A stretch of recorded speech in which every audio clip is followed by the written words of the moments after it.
बेआईन बंधुक रखा अपराध में 5 जन गिरफ होती 5 जन निकटर 5टी देशी बंधुक जबत करिछि पुलिस। अनुगुल जिला खमार थाना कुरुमूला रंजा खणंतावासी और कुचिंडा गाँव में चढ़ाऊ करथिला पुलिस। आ चढ़ाऊ बेले 5 जनक घर 5टी देशी बंधुक जबत होइछि।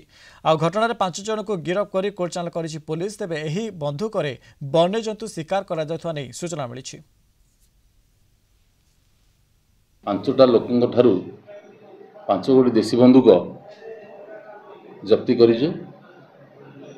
आउ सेमानक गाँ होची कुचिंडा कुरुमूला रंजा और रोहिरा। सेमानक आज गिरफ करा जायछि।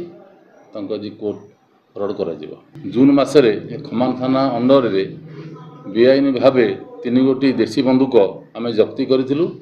3 जन को एथिरे अरेस्ट करथिलु एवं कोर्ट फरवर्ड करथिलु।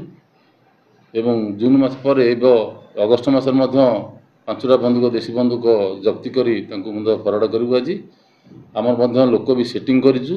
खमान अंचल जदि पुणी देशी बंधुक थाए निहाती आम भविष्य जप्ति करूँ और आईन अनुजाई कार्यानुष्ठान ग्रहण करूँ।